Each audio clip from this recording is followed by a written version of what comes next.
On est en direct avec Michel Vigier. Tu sais, Michel, tu es une personne très, très spéciale pour moi parce que toutes les personnes qui sont en train de te regarder maintenant, ils ont intérêt à aller sur ton compte Facebook et te découvrir parce que tu es une des personnes qui m'a motivé à devenir le professionnel que j'étais devenu. Merci pour vraiment ce que tu étais lorsque je t'avais rencontré avec Léonel Sorin. Comment que tu vas aujourd'hui? Eh bien, écoute, je vais très bien et je suis très content déjà que tu aies pensé à moi pour cette interview. C'est génial, tu vois, comme des années après, comme les mystères du bodybuilding peuvent ressurgir. Et puis, évidemment, très content d'avoir pu te motiver. Si ça a été le cas, j'en suis très heureux. Et puis surtout, tu as une formidable carrière, évidemment, que j'ai suivie comme beaucoup, un petit peu après tout le monde, mais pour d'autres raisons. Mais en tout cas, super, chapeau et très content de. C'est un beau compliment pour moi, en tout cas. Je me rappelle le jour où je t'avais rencontré, j'étais à Longjumeau, j'étais chez Léonel Sorin, dans sa salle de gym, à Longjumeau, comme je dit auparavant. Et Léonel était quelqu'un de très, très spécial, tellement gentil. D'ailleurs, je vais l'inviter encore ici, je vais t'inviter encore toi, je vais inviter les old school du bodybuilding en France. Didier Cabrol, j'adore la mentalité de Didier Cabrol, il est super marrant. C'est un peu dur du old school, hein, un peu plus âgé. Ouais. C'est la base, c'est la base. Et donc, je me rappelle comme aujourd'hui, tu étais venu, c'était la première fois que je vois un mec baraqué. Bien sûr, Oui, bien. Lionel Sorin était baraqué, mais tu arrives, toi, tu avais les épaules, tu étais comme ça. Regardez cette photo, les gars. Là, le jour où je les ai rencontrés tous les deux, mais tu étais tellement gentil. Ce jour-là, vous m'avez vraiment, vraiment marqué avec votre gentillesse. Eh bien, écoute, j'en suis heureux que ça t'ait laissé de si bons souvenirs. Je suis étonné moi-même d'ailleurs. Mais bon, ce qui est marrant, parce que des années après, je crois que c'est au moment où j'ai arrêté de m'entraîner et la compétition, j'avais ouvert un magazine qui s'appelait Le Monde de Muscle, qui malheureusement n'existe plus, qui était une référence en France. Et dedans, il y avait une interview de toi. Et moi, j'étais très étonné de ton parcours, car je ne savais pas. Et il y avait cette fameuse photo avec moi et Lionel où tu es au Ouais. centre. Et c'est dingue parce que c'est une autre personne, quoi. On a affaire à quelqu'un d'autre, hein, évidemment. Tu étais tout jeune, tu devais avoir 18 ans, je pense. 18 ans, ouais, 18 ans. C'est ça, voilà. Et tu étais tout gamin. Et après, ben, Mais donc aujourd'hui, c'est pas moi. Je voudrais parler de Michel Vigier. Comment tu as commencé la musculation. J'aimerais vraiment te présenter à mon audience parce que tu es quelqu'un de très, très spécial pour moi, comme j'ai dit auparavant. Donc, dis-nous, comment tu as commencé à t'entraîner? alors, comment j'ai commencé à m'entraîner? Écoute, j'ai fait, comme beaucoup de gamins, quand j'avais de 8 ans jusqu'à 12 13 ans, j'ai fait du football. Voilà, j'habitais à l'époque à Versailles. C'est une ville, une ville connue évidemment en France. Et puis j'avais la chance d'être très musculeux, tu vois. J'étais attiré par le muscle parce que dans la famille, moi et mes frères, nous étions plutôt très musclés, tu vois, très secs. Voilà, on était très bons en sport. Et puis, donc voilà, j'ai fait quelques sports comme de la boxe française. Et puis mon frère, on a commencé à s'intéresser à des images d'hommes musclés, tu vois, qu'on voyait dans les petits journaux. On s'est dit, c'est génial ce truc. Et petit à petit, voilà, j'étais attiré par ça et j'ai acheté le fameux Bull Walker. Peut-être que tu as entendu parler de ça. J'en avais Hein. un. Voilà, le Bull Walker et quelques petits poids. Et à la maison, tout doucement, j'ai commencé à me muscler un peu plus. Je devais avoir 13 14 ans. Et puis voilà, et un jour, je suis passé devant un kiosque et j'ai vu le monde du muscle. Ça devait être dans les tout premiers numéros qui étaient à l'époque la copie de Muscle Builder, qui était le même magazine, mais on reprenait des articles américains et à l'intérieur, on mettait des articles de quelques culturistes français. Hein, voilà. Donc j'ai vu ça et là, d'un seul coup, j'ai eu un flash et je me suis dit, voilà, c'est ça que je veux faire. Et c'est ça que je vais devenir et c'est ça que je veux devenir un champion. Voilà. Et ça a commencé comme ça. Voilà. Donc j'avais à peu près une quinzaine d'années. D'abord, j'ai lu des petites revues de quelqu'un, peut-être tu connaîtras, mais qui était connu dans les années 40, 50, même 30, puisqu'il a été Monsieur France. Mais tu sais, évidemment, à l'époque, on parlait de culture physique, pas de bodybuilding. Hein, voilà, et c'est appelé Marcel Rouet. OK. Marcel Rouet, voilà, Marcel Rouet faisait des brochures et sur lesquelles il me montrait des mouvements qui, évidemment, sont à des kilomètres de ce qu'on peut faire maintenant, mais voilà, mais c'était déjà un très bon enseignement. Et ce qui était assez génial avec lui, c'est qu'il parlait beaucoup de la tête, tu vois. Il avait une philosophie de vie qui était pas uniquement le muscle, mais il y avait aussi, c'était accompagné d'une philosophie mentale, de bien-être, de bien dans sa peau, voilà.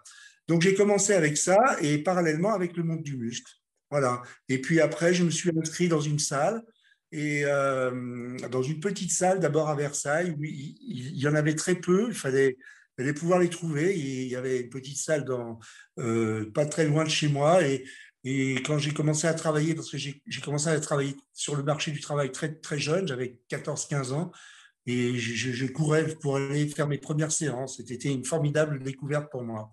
Voilà, voilà comment j'ai commencé. Donc, comment tu t'es retrouvé à faire les compétitions après ça? Comment ta première compétition, comment tu as décidé à faire les compétitions pour devenir champion de France et même Europe? Tu avais même gagné Europe, c'est ça?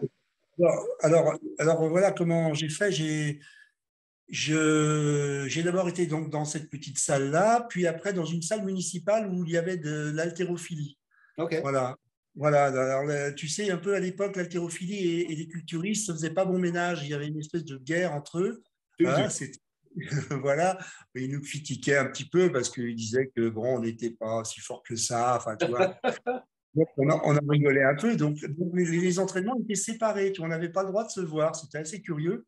Et moi, j'allais dans cette salle à 15 ans, 16 ans. C'était assez loin de chez moi. Et j'ai fait mes premières armes là-bas. Donc, c'était à côté de Versailles. Et puis après, à 17 ans, je suis parti à Paris. Et toujours dans cette revue, car à l'époque, il y avait deux revues qui existaient. Il y avait la revue Le Monde du Muscle et Pleine Forme, et qui parlait, donc, comme je te l'ai dit tout à l'heure, de l'athlète français, entre autres. Et il y avait des petites publicités pour les salles qui étaient un petit peu, qui sortaient du lot, qui avaient le moyen de faire de la publicité. Voilà. Et dedans, il y avait, à l'époque, à Paris, tu sais, il y avait quelques salles, mais il y en avait trois qui rayonnaient plus que les autres. Il y avait évidemment chez Serge Nubret, Ouais. évidemment, le Nubret's Club, qui était une pépinière de champions. Il y avait le Jim Riquet, où il y avait aussi des très grosses pointures. Et il y avait un troisième club qui était très connu, qui s'appelait le Praxitel. OK. Et peut-être tu as connu Pierre Mazereau, qui est un fameux photographe qui était directeur de cette salle et qui a fait les plus grandes photos comme Art Zeller, comme les plus grands, des photos d'Arnold, il a fait des photos de Bob Parr, de plein de grands champions. Et il était directeur de cette salle. Et il avait chez lui, qui était une toute petite salle quand même, à l'époque, il n'y avait pas de grande salle, d'autres champions comme Guy Pépin, comme d'autres gens que j'admirais à l'époque. OK. Et je me suis inscrit dans cette salle quand je suis arrivé à Paris, dans l'objectif évidemment de devenir un champion. Et j'ai eu la chance, 6 mois après que je sois dans cette salle, j'avais 17 ans, et il y a eu les championnats de France qui a été organisé par ce monsieur Pierre Mazereau. Et il avait organisé, c'était je crois le premier, d'ailleurs on appelait ça le premier pas culturiste. OK. Et j'ai fait cette compétition, je n'avais pas encore 18 ans et je l'ai gagnée. Et pour moi, ça a été évidemment le début d'une grande aventure parce que, évidemment, à la suite, j'ai pu faire les championnats de France, voilà, plusieurs championnats nationaux et internationaux. Et puis, voilà, j'ai acquis une certaine notoriété parce que j'ai eu la chance d'arriver au moment où, à l'essor du bodybuilding en France, ce qu'on appelle l'âge d'or, quoi. Même si avant moi, évidemment, il y avait eu déjà d'autres champions. Mais si tu veux, le bodybuilding montait graduellement dans l'esprit des gens quelque chose de connu, tu vois. Voilà. Qu'avant, c'était vraiment quelque chose d'à part. Les gens ne connaissaient pas qu'est-ce que c'était que ce truc-là, quoi. Hein. On était vraiment considérés comme des gens bizarres et à part.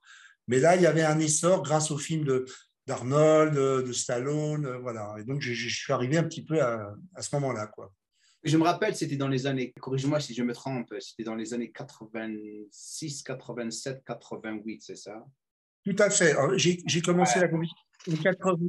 et j'ai arrêté en 89, pendant presque 10 ans. Et, Voilà. et la raison, pourquoi tu t'es arrêté? Parce que tu avais disparu de la scène pendant un bon bout de temps. La raison, elle est, je vais repasser des choses je vais reparler des choses qui fâchent. En 1988, j'ai fait une compétition qui était le championnat de France que j'avais déjà gagné. Et tu sais, à l'époque, c'était qualificatif pour pouvoir accéder au championnat d'Europe ou au championnat du monde. Mhm. Et j'avais déjà fait d'ailleurs les championnats d'Europe. J'avais déjà gagné donc France. Ouais, ouais. Il y a eu une tricherie. Il y a eu une tricherie le jour de la compétition, a été manifestée par le public et par tout le monde, et notamment par les juges. Certains juges sont venus me voir en me disant qu'il y avait une tricherie. J'ai été relégué de la première place à la troisième, Mhm. alors que visiblement je devais gagner.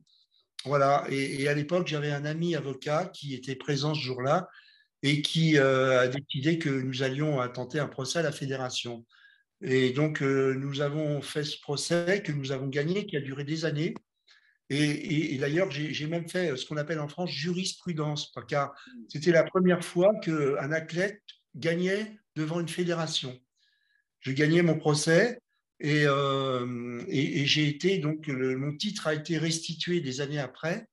Et, euh, donc, sur le moment, si tu veux, j'ai eu un profond mécontentement, évidemment, et un peu Ouais, dégoût. ouais. Et un peu dégoût parce que toute ma jeunesse, j'avais passé à vouloir être un grand champion et d'un seul coup, tout s'évanouissait, tout me dégoûtait d'un seul coup, tu vois. Et j'ai fait une table rase, j'ai quitté l'entraînement, la scène. Et pendant 5 ans, j'ai plus du tout voulu entendre parler de ça parce que c'était trop dur pour moi. Et tu avais quel âge? Est-ce que tu Et avais... j'avais 28 ans. C'était jeune. Mais tu sais, parce que revenir à ce que, pour rebondir sur ce que tu avais dit, comme tu le sais, les compétitions, c'est très, très politique. Il y a toujours des Bien personnes qui sûr. sont en train de causer des problèmes et tout.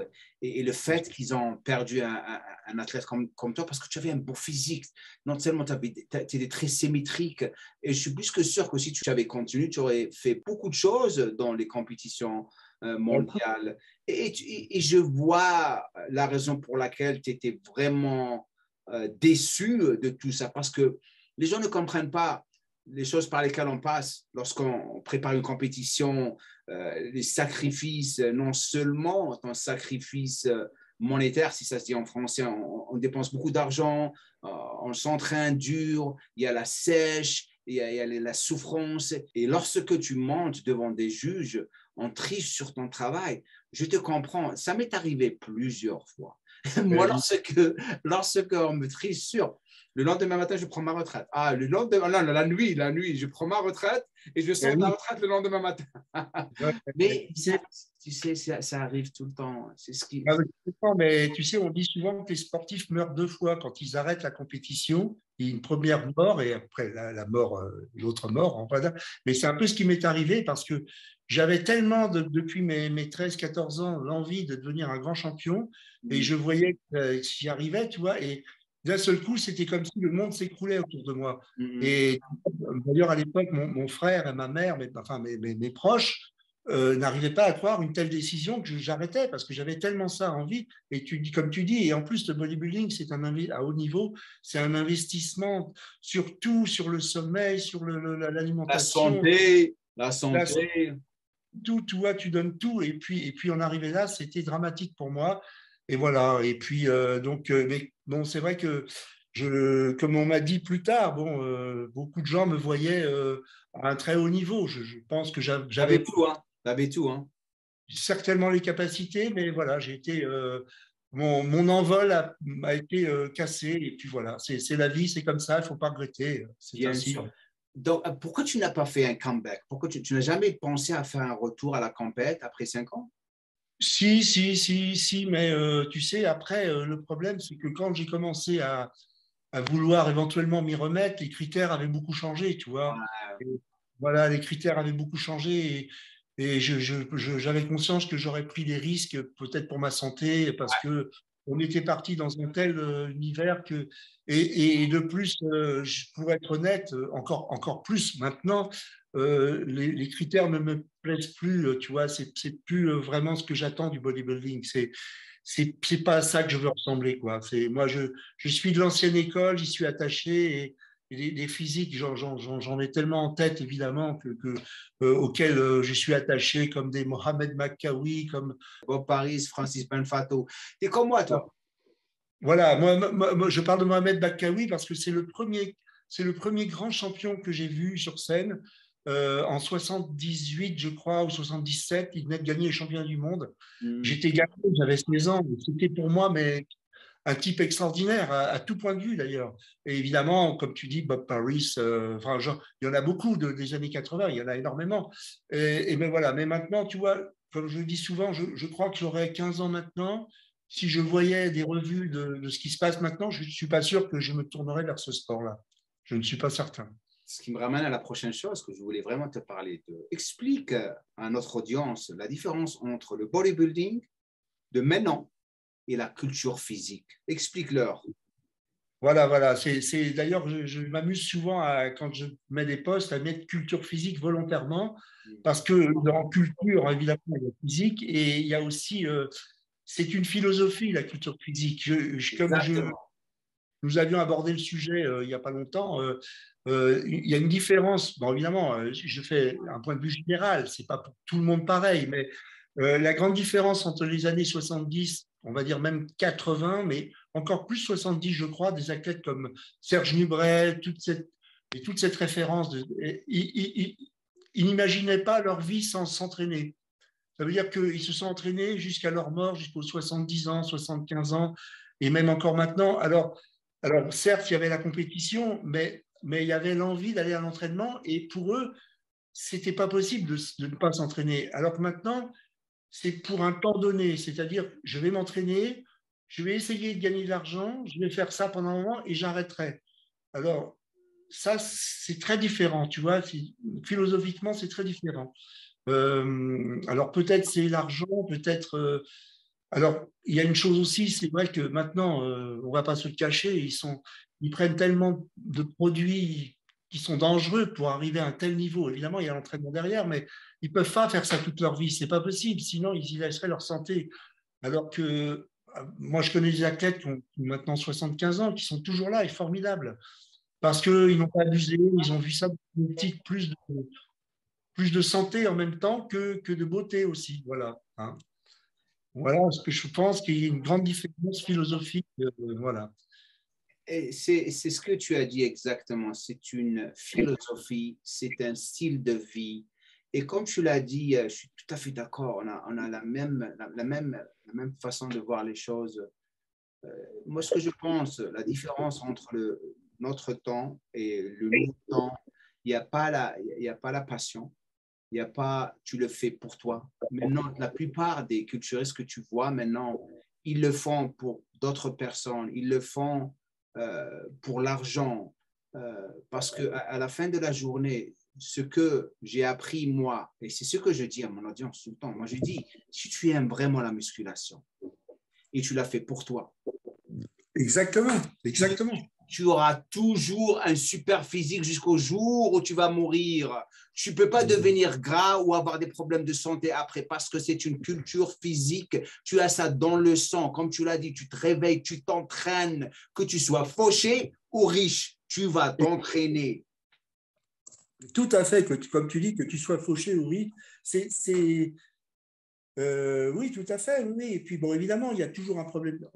On est venu à ça pour des fois un problème d'ego parce qu'on n'était pas satisfait de l'image qu'on renvoyait, voilà. Mais à petit, avec le temps, tu laisses tomber ton ego et tu as compris que c'était pour toi et que tu prenais un plaisir. Et comme tu dis, maintenant, c'est plutôt l'inverse. On veut être le premier, on veut être devant, on veut être vu, on veut à tout prix, tu vois.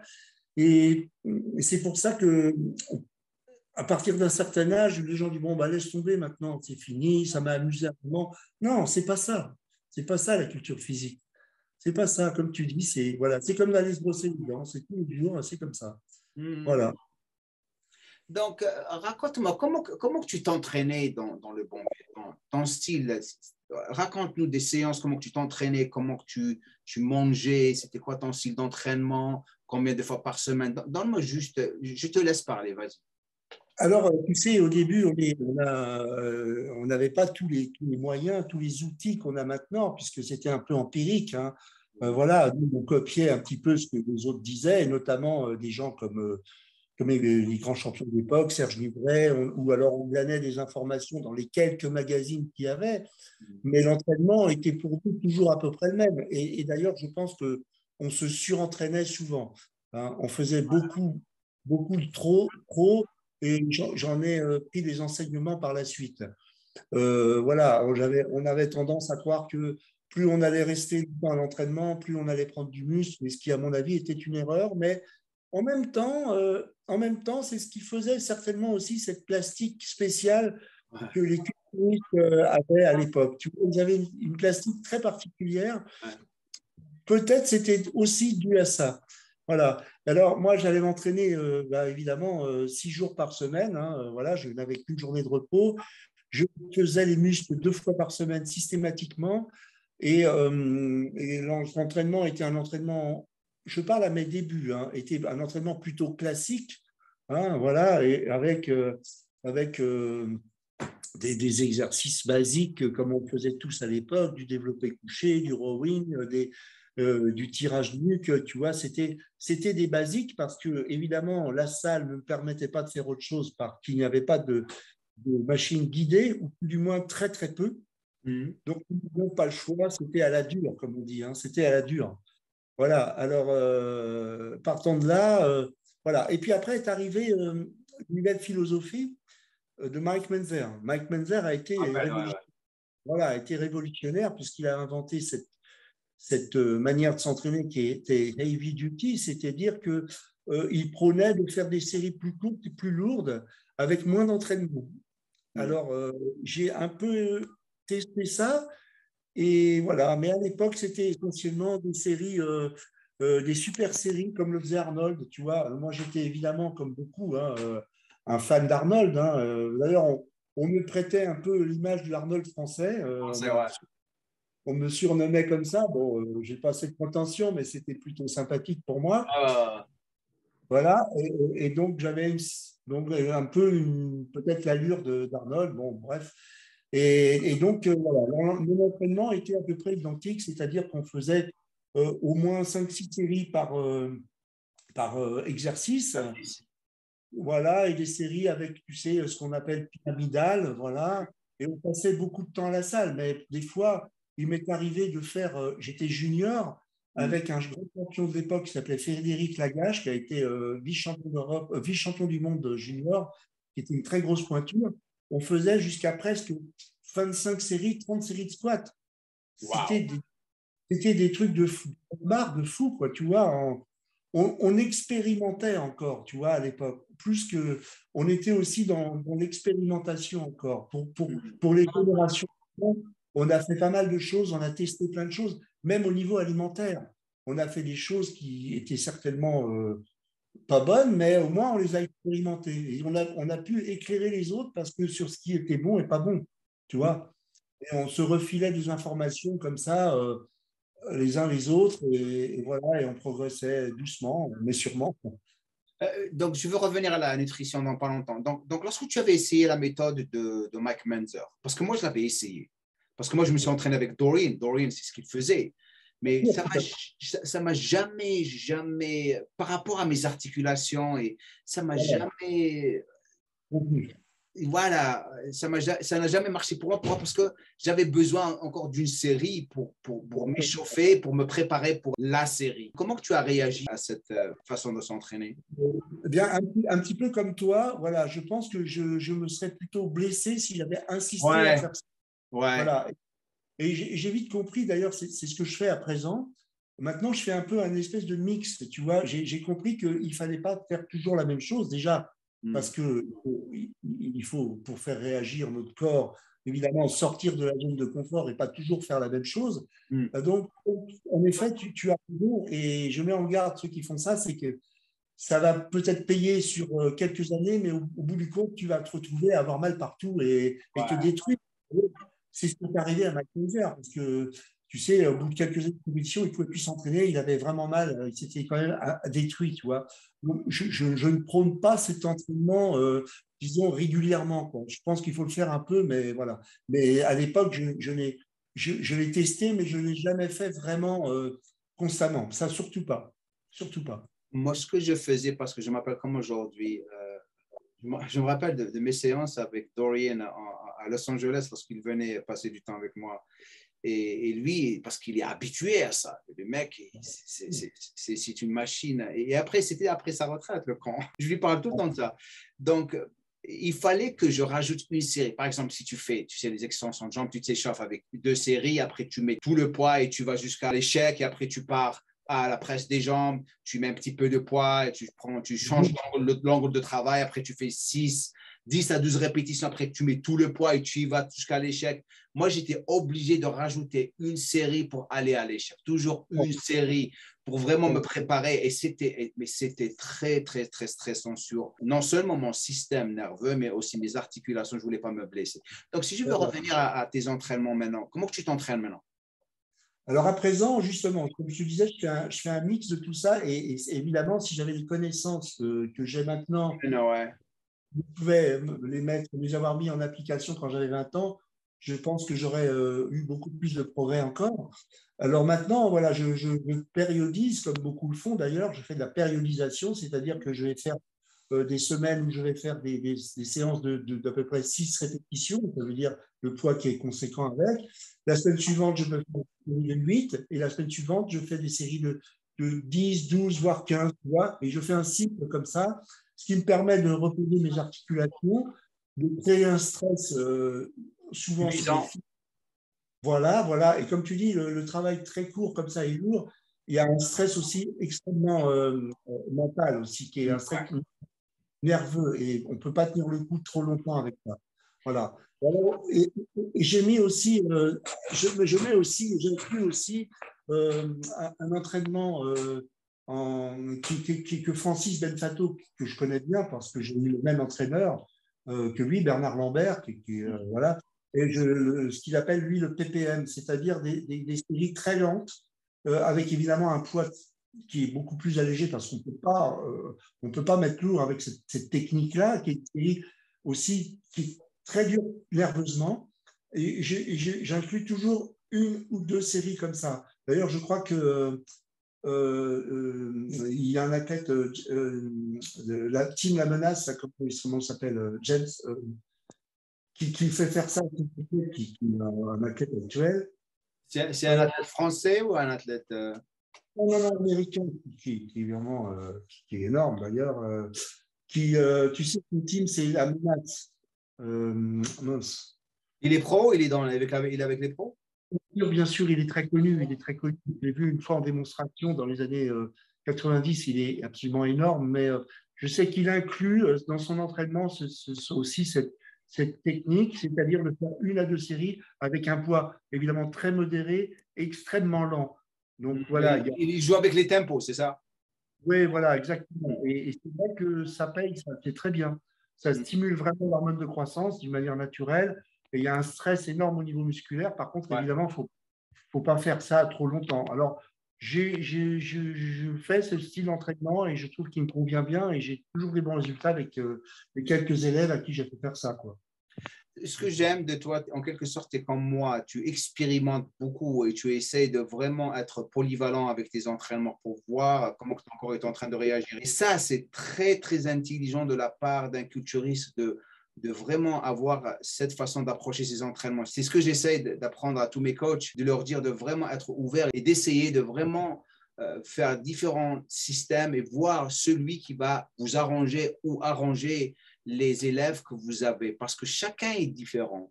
Et comme tu le sais, avec le temps, lorsqu'on commence à gagner de l'âge, c'est là où ça devient encore plus dur pour nous, parce que c'est là où tu vas vraiment découvrir les personnes qui sont en train de vraiment faire les choses proprement ou pas. Lorsque tu commences à gagner de l'âge après 40 ans et 50 ans, c'est là où ton corps prend encore plus de temps pour récupérer. Je n'ai pas besoin de te dire, c'est là où tu dois vraiment devenir un génie avec tes entraînements et ta façon de récupérer lorsque tu fais tes séances de muscu? Bien sûr, bien sûr. On sait très bien que la récupération est une des clés voilà. Maintenant, en plus, comme tu le dis, bon, moi maintenant j'ai 60 ans à présent, hein, et je dois d'autant plus me battre et sortir de ma zone de confort pour essayer de toujours progresser. Parce que tu sais, je suis toujours dans la tête de vouloir progresser. Je ne suis pas en train de me dire, je ne suis pas dans l'entretien, je veux progresser. Voilà. Et même si certains diront c'est impossible, là, je ne marche pas comme Ah, ça. c'est une super bonne attitude d'avoir parce que tu t'es mis ça dans la tête. Tu vas Voilà, tout le temps progresser. Tu vois ce que je veux voilà. dire? L'idée, c'est d'oublier l'âge que j'ai et puis de dire, voilà, je suis là pour me donner à 100%. Et voilà. Mais donc, cette méthode-là aussi permet, et c'est moyen de faire une recherche toujours permanente, de sortir de cette zone de confort, de ne pas s'endormir dans un truc où on va s'ennuyer à l'entraînement et on va végéter et un jour on va dire, bon, bah, c'est comme ça, eh bien, tant pis, on va réduire l'entraînement et petit à petit. Pour l'instant, je ne vois pas les choses comme ça. Bon, je peux me le permettre, tout va bien. Mais voilà, je veux abolir l'idée du temps qui passe. J'essaye de vivre dans le temps présent. Et donc, tu es toujours à la recherche d'entraînement qui peut amener un petit plus, tu vois, malgré l'âge en plus. Voilà. Et comment était ta nutrition lorsque tu faisais les compètes? En prise de masse, en sèche, comment que tu faisais tout? Alors, j'ai jamais été le mec qui prenait de la masse et puis beaucoup de poids d'un seul coup. Ça n'a jamais été le cas. J'ai toujours grimpé relativement doucement et en plus, mes parents étaient bouchers. Alors, Le voilà, bonheur, le bonheur. mes parents étaient bouchers et j'ai moi-même été boucher. D'ailleurs, les premières années de mes entraînements, j'étais dans la boucherie, donc c'était compliqué parce qu'évidemment, ce sont des métiers qui sont difficiles Difficile, ouais. et qui ne sont pas compatibles avec l'entraînement. Donc, j'en ai un peu bavé au début, mais il y avait un avantage, c'est que je mangeais beaucoup de viande. Et en plus, donc j'ai été élevé, on va dire, à la viande rouge, entre autres, et voilà, et on mangeait énormément de viande. Donc après, j'ai ralenti parce que je pense que j'en mangeais trop. Mais voilà, c'était essentiellement basé à base enfin, sur la base de viande blanche, rouge, évidemment. Et tu sais, on faisait tous un peu ça. Hein. D'ailleurs, chez Nubret, Ouais, ouais. l'école Nubret, c'était de la viande de cheval, c'était beaucoup Ah, de ce que j'allais dire, ouais. Viande de ouais, cheval. Ils vendent toujours la viande de cheval en France? Ça se vend toujours ou ils ont arrêté? Parce qu'avec ce qui se passe. c'est toujours autorisé, mais si tu veux, bon, maintenant, les mœurs sont un peu changées. Tu vois, les gens mangent déjà d'une manière générale moins de viande, et puis ils sont plus véganes, et puis petit à petit, le cheval encore plus. Il y a la société protectrice des animaux. Enfin, tout ça mélangé a fait que la viande a moins quand même, tu vois. Mais la viande de cheval, c'est toujours autorisé. Et comme on le sait, c'est une viande qui est quand même qui a des intérêts. Maintenant, je comprends qu'on veuille ne pas en manger. Moi-même, je n'en mange que très rarement à présent, mais contient beaucoup de protéines et beaucoup de collagène, tu vois. Et c'est une viande qui est très riche en protéines et pauvre en graisse. Pour en Après, Grèce aussi, plein de fer aussi. Il y a beaucoup oui, de oui, fer.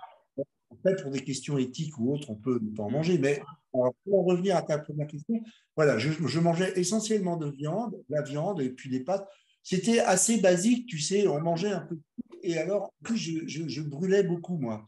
J'avais beau manger, je brûlais énormément de calories. Et comme je m'entraînais beaucoup, forcément, j'avais pas beaucoup d'efforts à faire pour faire une diète et arriver au point. C'était facile. Voilà. Maintenant, après, j'ai changé mon alimentation car en 1900, après que j'ai gagné France en 86, j'ai rencontré et je suis devenu ami avec l'entraîneur de Francis Benfato, Mhm. Bernard Lambert, qui est devenu un de mes amis très proches, qui maintenant a 78 ans, 76 ans, je crois, on va dire ça, et a radicalement changé ma manière de m'alimenter et aussi même la philosophie de l'entraînement. Et je suis rentré dans un truc beaucoup plus, une philosophie différente. Voilà. Et j'ai changé mon alimentation. Maintenant, je mange beaucoup d'hydrates de carbone, mais je ne mélange pas les aliments, tu vois. Je fais ce qu'on appelle le régime dissocié. OK. Voilà. Donc, les glucides seuls et la protéine seule. Ok. Ouais, ouais. J'ai fait ça auparavant dans les années 90, pas maintenant. Maintenant, j'essaie d'être vraiment. Je mange pas beaucoup je mange 3 fois par jour. J'ai pas besoin de manger trop. Je trouve que c'est largement suffisant. Exactement, exactement. Et d'ailleurs, pour en revenir à Bernard Lambert, il m'a inclus ça. C'est-à-dire, moi, je fais 3 repas et une petite collation, tu vois. Et je me suis rendu compte que mon physique n'avait pas changé et était plutôt mieux. Voilà. Je n'avais pas besoin de m'embarrasser de tas de repas qui servent à rien et qui m'amènent pas grand-chose, en tout cas. En tout cas, pour ma part. Hein, pour ma part, hein. Voilà. Tu sais, on a toujours été marqué par une séance d'entraînement très, très dure qu'on n'oubliera jamais. Dans ma situation, je me rappelle un jour, enfin, il y avait 2 séances. C'était une séance de jambes où j'ai dégueulé comme pas possible. Je me rappelle, on voulait faire l'entraînement de Nimrod King. Tu te rappelles de lui, Nimrod King, le Canadien? Et on a commencé avec des extensions de jambes pour s'échauffer, congestionner, des séries de 15 à 20 répétitions en pyramidale. Et après, on avait fait des squats à 180 kilos. Il fallait faire 4 séries à 180 kilos parfaites, 20 répétitions. Aïe, aïe, aïe. Je me rappelle comme aujourd'hui, j'arrive à la 4e et mon copain derrière moi en train de me donner des claques, des gifles derrière si je ne fais pas la répétition proprement. Je finis la 4e. Déjà, mes jambes, ils ne connectaient pas avec mon corps. Je ne savais pas où est-ce que j'étais comme un camp. Je vais sur la presse des jambes et on a commencé à rajouter des poids. Je me rappelle, on avait mis, je crois, 7 ou 8 disques de chaque côté. Je fais la première, deuxième, troisième répétition, tout s'effondre sur moi. Je ne pouvais pas continuer. Donc, j'ai jamais oublié ça. Donc, j'aimerais que tu me racontes. Je suis plus que sûr que quelque chose comme ça s'est passé avec toi parce qu'on est tellement passionné par cette folie de culture physique. Les gens qui n'ont pas encore compris la vraie valeur la culture physique, on fait n'importe quoi pour essayer d'avoir la meilleure séance de body. Allez, vas-y, dis-le. Mais écoute, moi, il y a une anecdote que j'ai souvent racontée, que les gens connaissent. En fait, il y a 2 choses. Il y en a une, la première, c'est pas pour l'entraînement effectué, mais c'est surtout la personne avec qui je me suis entraîné. Ah ouais. Et j'avais 18 ans, c'est Arnold. Ok, voilà. Tu t'es entraîné avec lui? Oui, parce que en fait, l'anecdote qui est connue, c'est que en 1980, il est venu dans le fameux club où j'allais à Paris parce que Pierre Mazereau, le directeur de ce club, le connaissait personnellement. Voilà. Et comme tu le sais, Arnold se réentraînait pour faire le film Conan le Barbare. Ok. Et il préparait en même temps Olympia, qu'il a fait en 80, qui était controversé, mais bon, sa victoire était controversée. Et donc, il est venu en France, il est venu à Paris, et il se trouve que j'étais dans ce club, et le patron de la salle, Pierre, me dit, écoute, il y a Arnold qui doit venir.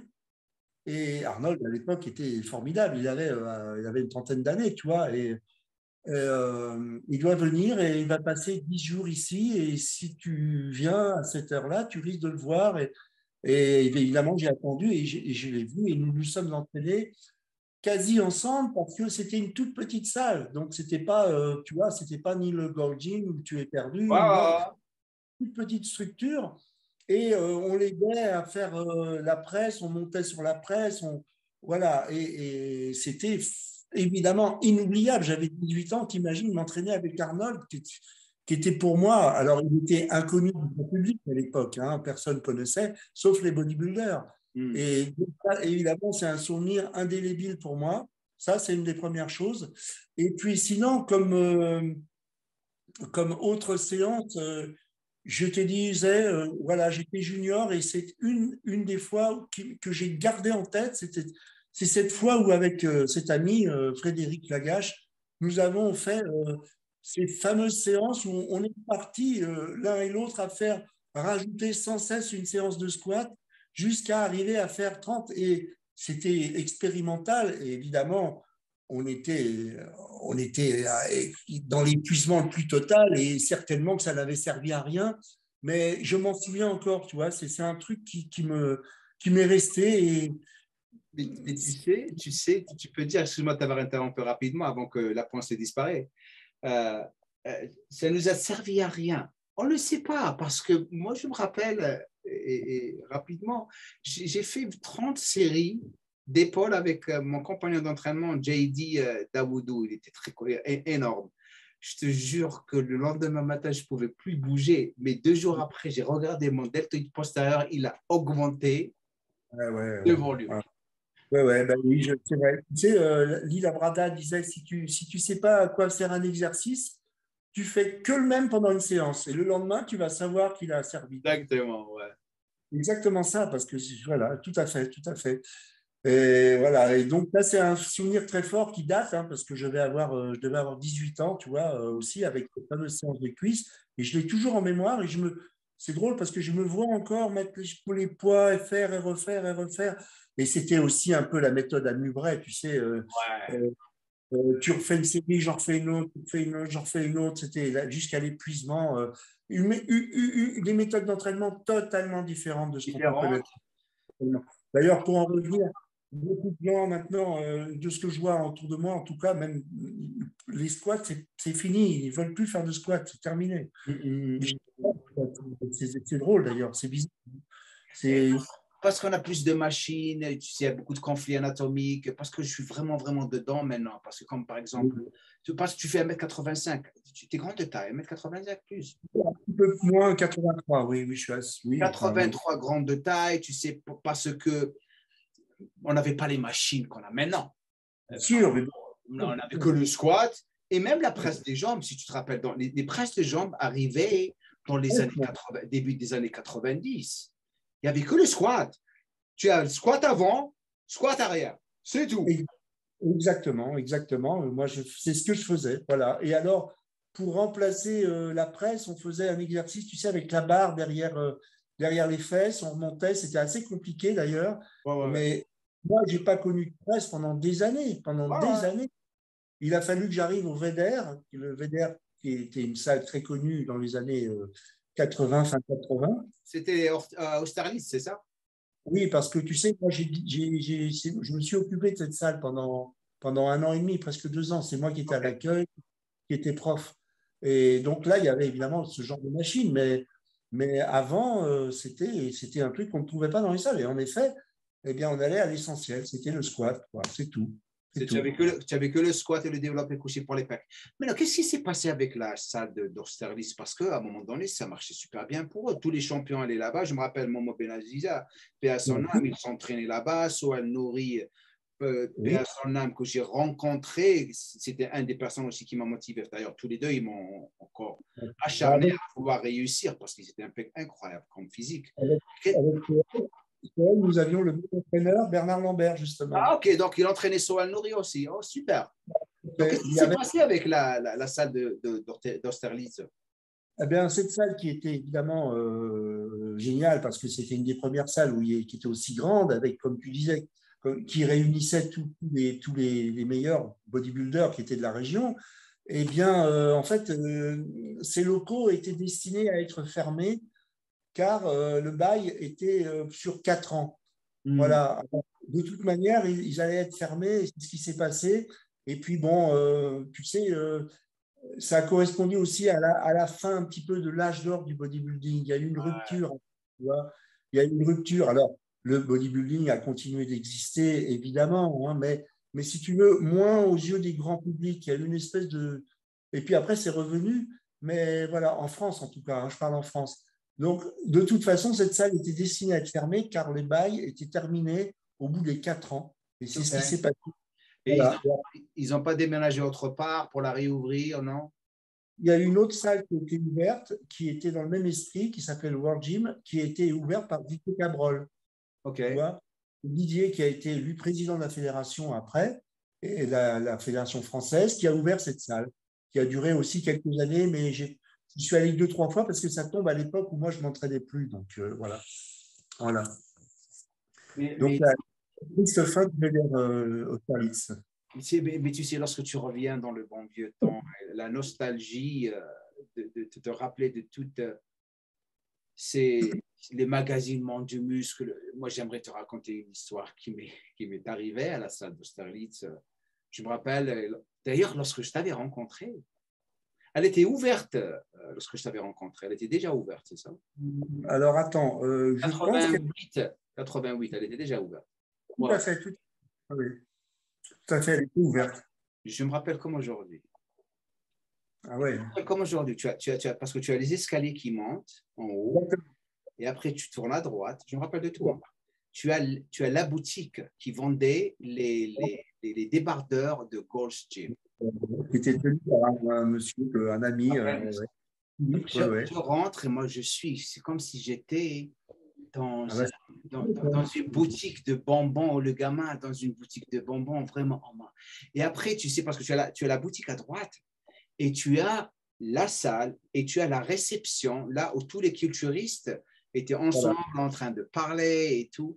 Et moi, étant timide, un petit maigrichon, j'avais un petit peu de physique, tu sais, j'étais athlétique, tu sais. Je m'entraîne un petit peu, je crois que je pesais 70 kilos, 68 kilos.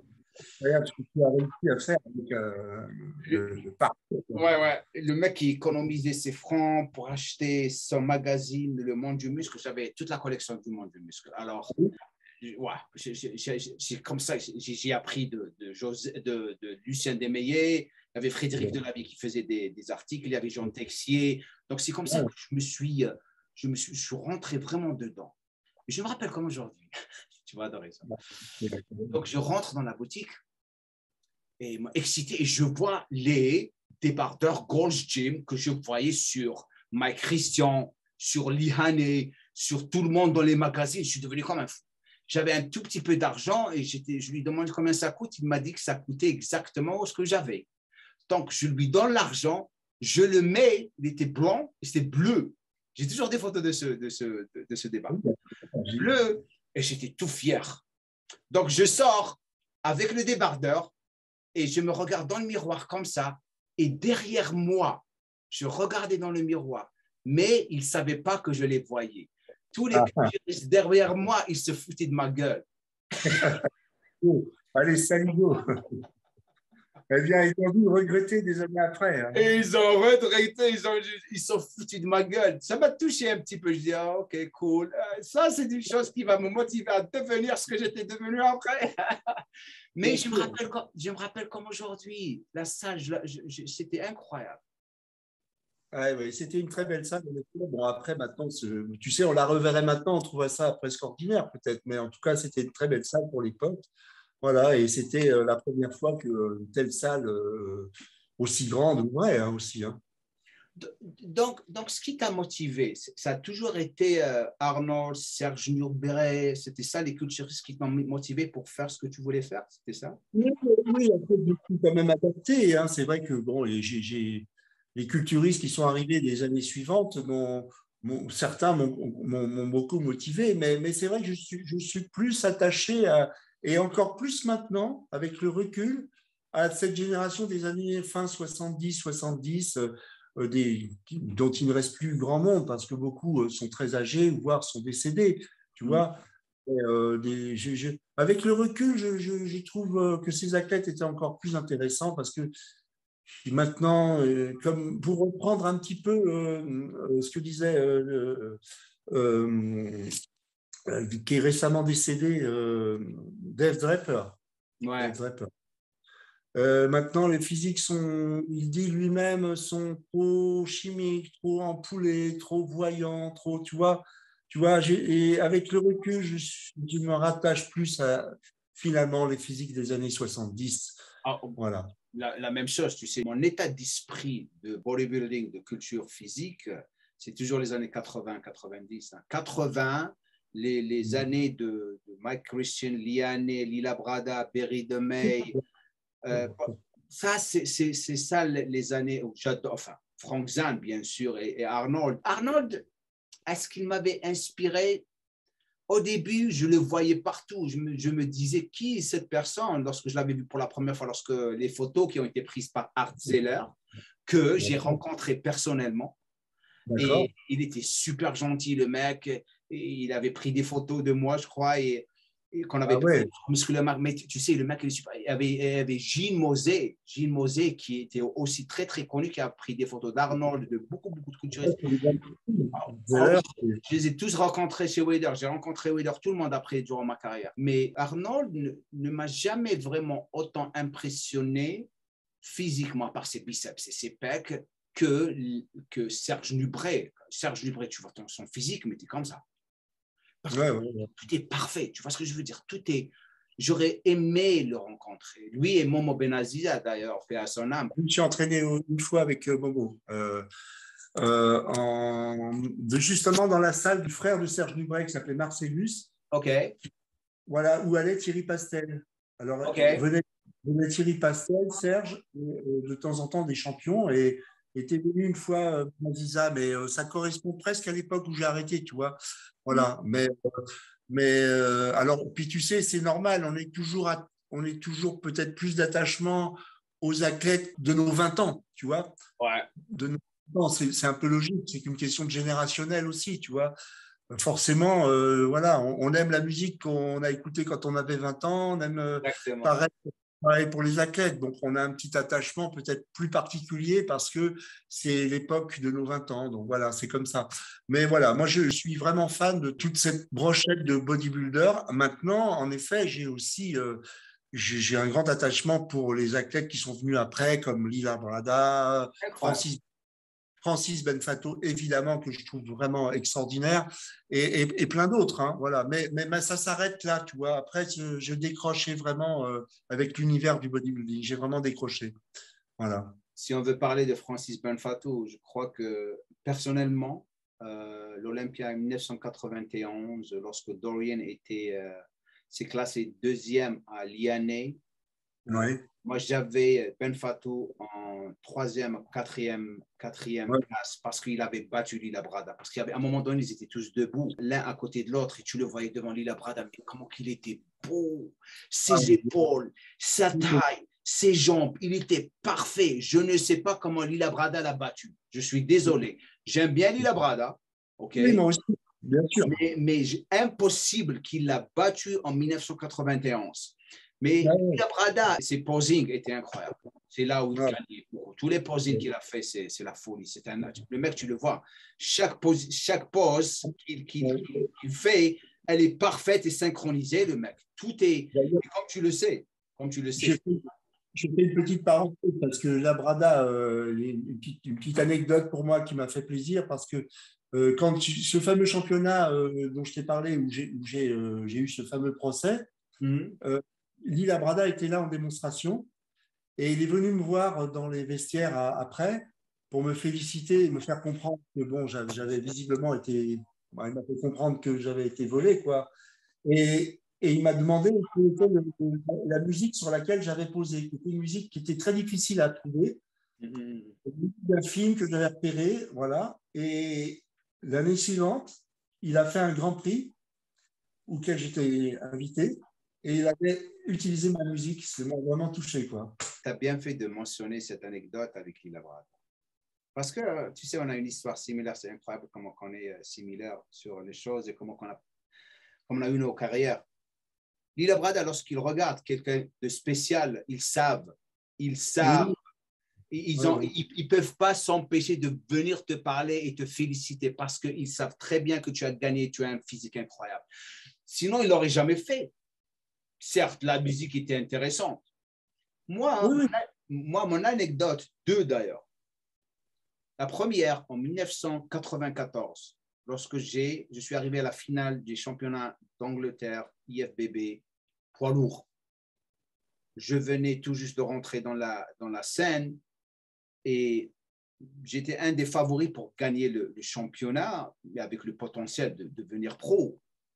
Et on était en train de se préparer pour aller en scène. Et avant nous, Dorian Yates arrivait comme invité et guest poseur. Et dès qu'il rentre, Dorian, lorsqu'il arrive, mais tu sens cette énergie ouais. énorme autour de lui, cette or, vous dites or, je crois. Et tout le monde, on était les poids lourds, super lourds en quelque sorte. Et lui, il était super, super lourd. Il faisait 140 ou 145 kilos. et le respect qu'on avait pour lui. Bien sûr, c'est Monsieur Olympia. Bon, ben, bien sûr. Et tout d'un coup, moi, je suis dans mon coin en train de m'échauffer. Avant qu'il parte sur le podium pour poser, il est venu directement chez moi. Et j'étais de dos, je ne savais pas. Il me dit, Jamo, et moi je savais pas si c'était un autre. Jamo, je me retourne, shit, c'est lui. Il m'a dit, tu as un très, très joli physique. Je dis, oh, merci, super gentil, merci. Il m'a dit, tu as un beau physique, Jamo. Et il est parti faire son posing. Ça fait plaisir. J'ai gagné la compète. On ne peut pas oublier ça. Et après, on était devenus copains en 95. Et là, j'ai rencontré avec Flex Wheeler. On a passé beaucoup de temps ensemble et il est devenu un de mes meilleurs copains. D'ailleurs, lorsqu'il vient ici aux États-Unis, il restait chez moi jusqu'à ce qu'il s'est marié, bien sûr. Mais tu sais, comme je veux revenir sur ce que tu m'avais dit en ce qui concerne ton physique. Ton physique, c'est le physique. Les personnes ne peuvent pas vraiment s'empêcher de regarder et toujours le regarder parce que ta symétrie, ça, undeniable. Je ne sais pas comment vous dites ça en français. Je crois que tu ne peux pas nier. Ça se dit, tu ne peux pas nier ce physique. Ça se dit? Oui, on peut le dire. Ça se dit. Donc, tu le vois. Tu es là.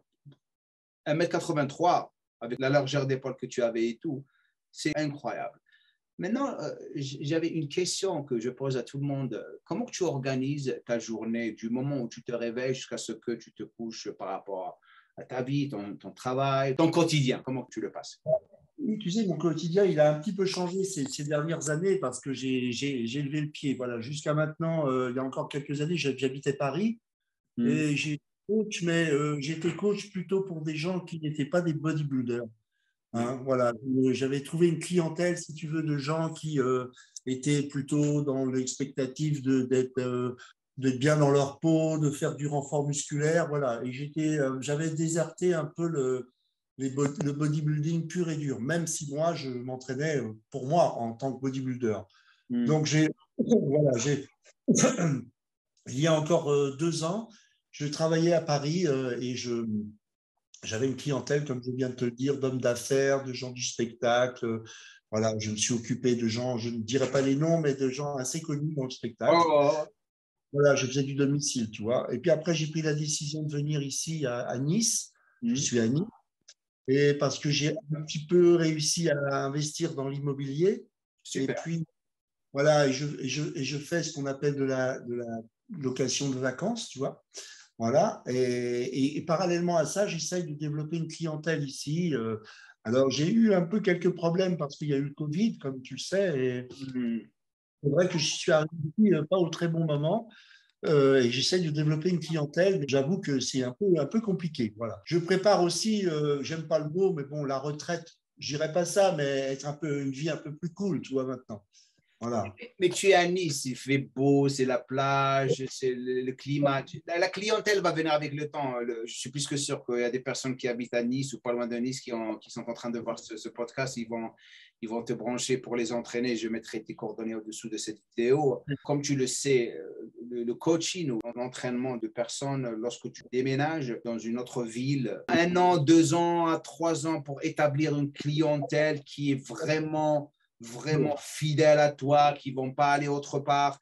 Et comme tu l'as dit, je crois que entraîner des personnes normales, comme tu le faisais, c'est la meilleure des choses. Je ne pourrais jamais entraîner des gars pour les compètes.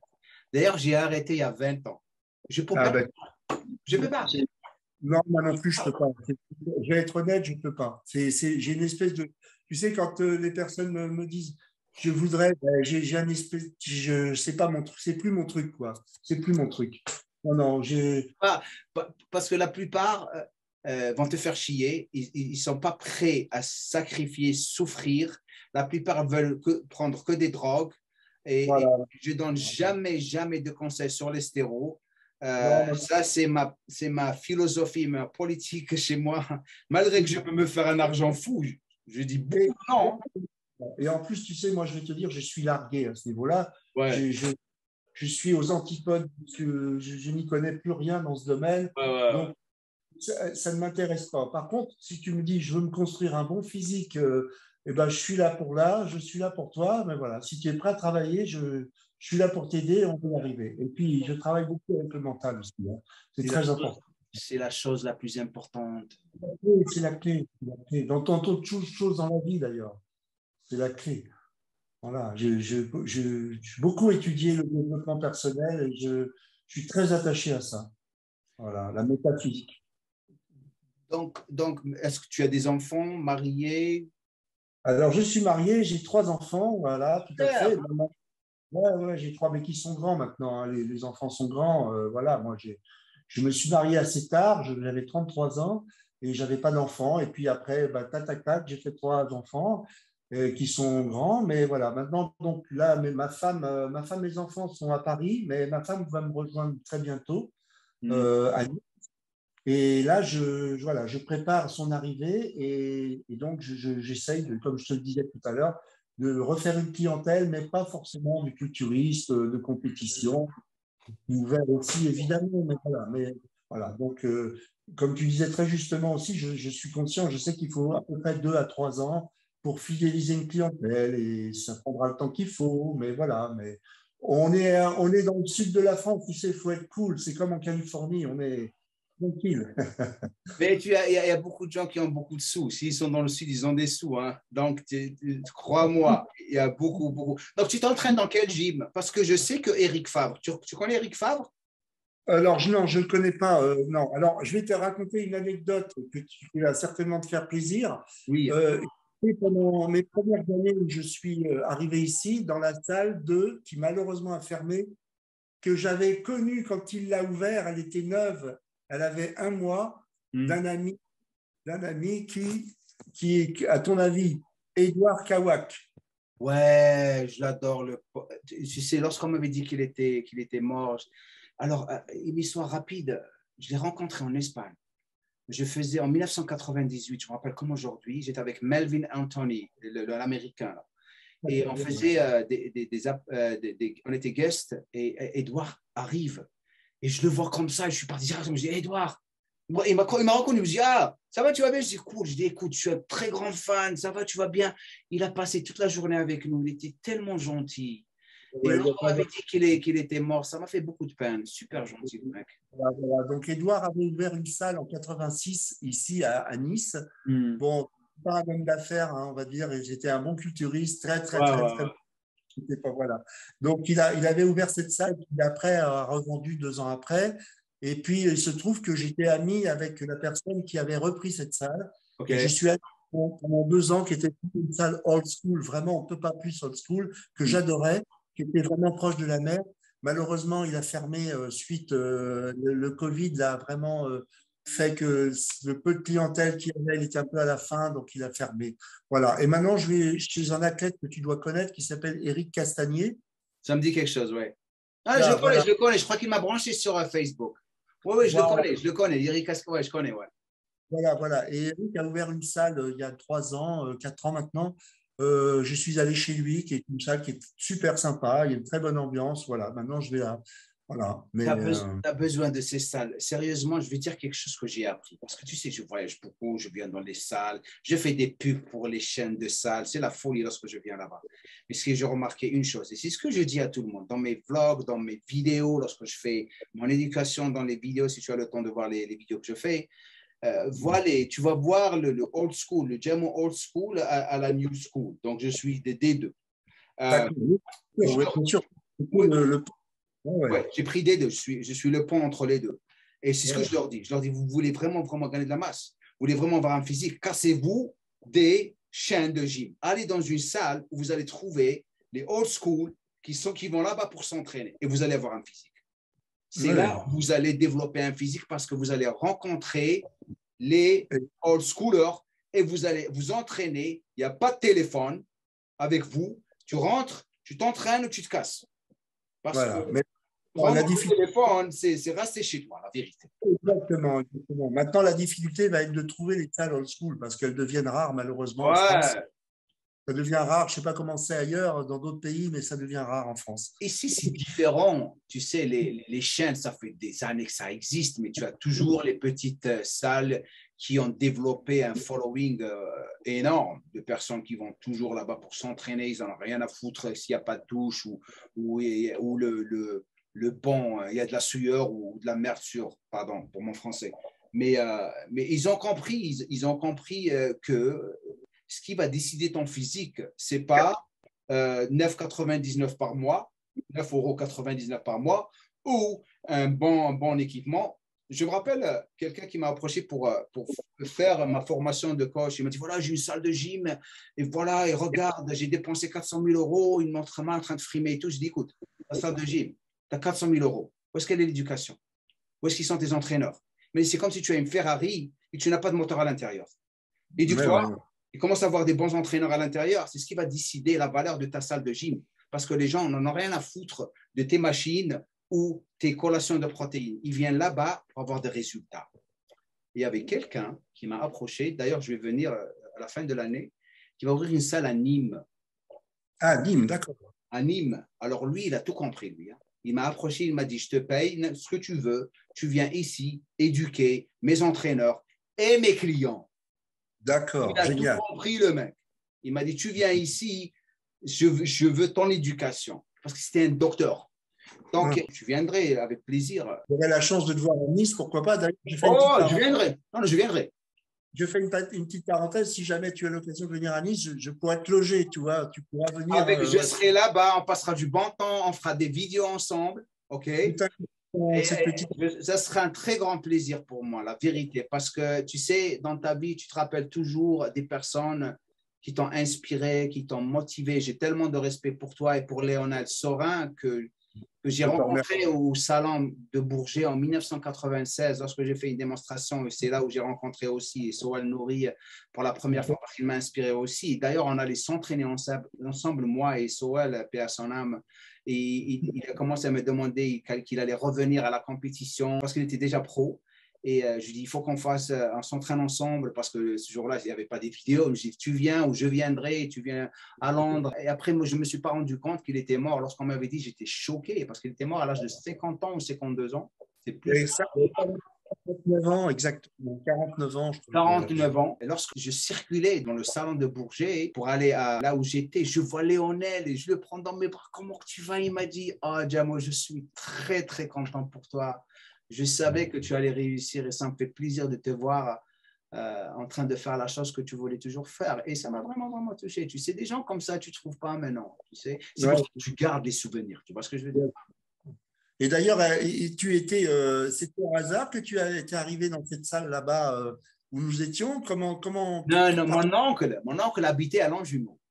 D'accord, ok, mon d'accord. oncle était à Longjumeau et j'allais chez lui, je restais 15 jours, j'économisais tout mon fric, je venais et pour acheter les magazines de Monde du Muscle, après j'étais sûr parce que je me rappelle comment c'est arrivé, parce que moi je regardais le Monde du Muscle, waouh, et un jour je découvre, j'étais en train de préparer pour le championnat d'Angleterre poids lourd et j'ai envoyé des photos à Josette et Lucien Desmeillet.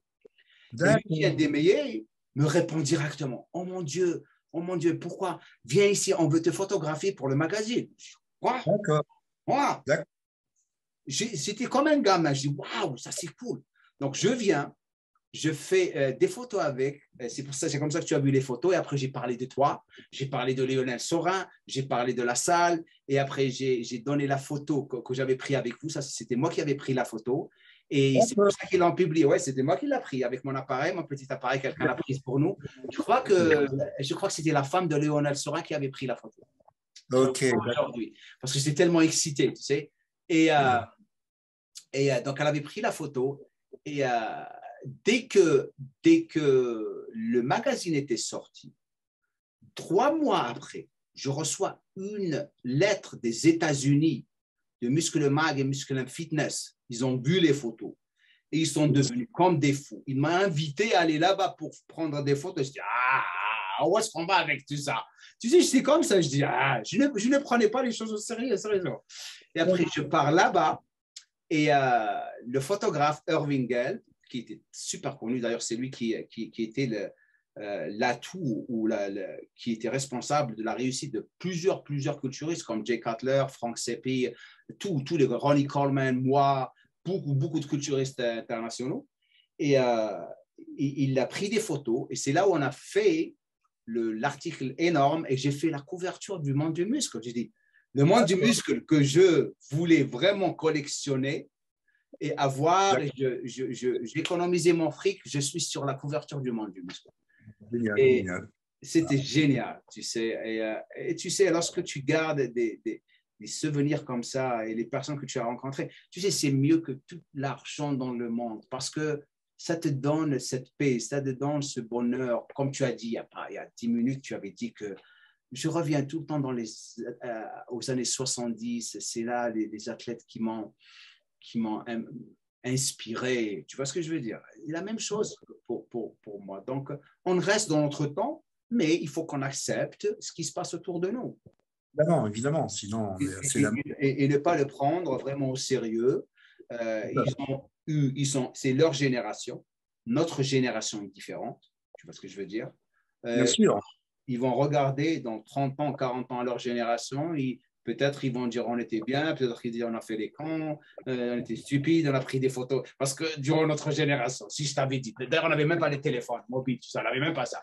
Si je t'avais dit, lorsque je t'avais rencontré chez Lionel Sorin, je dis, hey, Michel, tu sais que dans 40 ans ou 30 ans, on va avoir un téléphone et on va parler au téléphone avec une vidéo. Hey, casse-toi. Je vais te dire, on va prendre une photo de nous. Je dis, mais t'es fou, toi? Maintenant, c'est normal.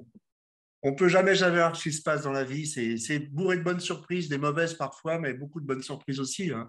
Alors, c'est incroyable, incroyable de se retrouver là autant d'années après, quoi. Surtout que moi, j'ai été séparé de la compétition, donc forcément, le lien avait été perdu, tu vois. Mais c'est dingue, c'est dingue. Ouais, ouais. Et Lucien de Maillet, c'était un de mes amis aussi. Il m'a pris en Jean Texier, tous ces gens-là. J'ai eu la chance de faire la couverture aussi du monde du muscle. Ouais, je sais. Et tu l'as, si tu l'as, envoie-la moi. Tu me l'as envoyé tu l'as quelque part? Elle est malheureusement pas terrible. Je suis un peu déçu. On était déçus de cette couverture. On n'était pas très en forme et puis malheureusement. Mais enfin, je l'ai, oui, je l'ai. Envoie-la moi parce qu'on sait que lorsque tu es en forme, lorsque tu n'es pas en forme, le fait que tu es sur le monde du muscle, c'est quelque chose d'énorme parce que c'est pas comme maintenant. Tout le monde est professionnel, tout le monde est modèle. Pour être sur la couverture d'un magazine, il faut être un des meilleurs. C'est pas donné à tout le monde. À l'époque, c'était pas donné à tout le monde. Il fallait y aller. Et lorsque les gens te regardent sur une couverture et ils te regardent devant un, j'ai dit, oh mon Dieu, c'est lui. C'est vrai. Mais maintenant, c'est pour la c'est une chose, c'est banalisé. Maintenant, ça s'est banalisé, voilà. Ok, ouais. Donc, vraiment, je voulais te remercier d'avoir pris le temps de faire ça avec moi. Et Michel, super gentil. OK? Et encore plus, j'aimerais inviter Dédi Cabral parce que je veux me marier avec lui. Oui. Je lui ai déjà proposé, il est d'accord pour le faire. Et Lionel Sorin. Et après, j'aimerais vous ramener tous les trois avec moi et on parle du bon vieux temps. C'est génial, c'est génial. Ça serait super génial. Je serai partant, évidemment, avec grand plaisir. Allez chez Michel, mais soyez prêts à bosser parce que chaque euro que vous allez lui donner, ça va valoir la peine, vraiment, parce que ça va vraiment, vous n'allez jamais le regretter, parce que rien ne bat le travail, l'éducation des personnes qui ont de l'expérience. Ça fait combien de temps que tu t'entraînes? Et ça fait combien de temps que tu t'entraînes? 40 ans? 45 ans. 45 ans. Voilà, plus que moi. Moi, j'ai 36 ans depuis que je m'entraîne. 45 ans d'expérience, ça n'a pas de valeur. Merci beaucoup et je te parlerai dans pas longtemps, OK? Eh bien, avec grand plaisir. Merci, mille merci encore pour d'avoir pensé à moi. Je suis vraiment très honoré d'être le premier.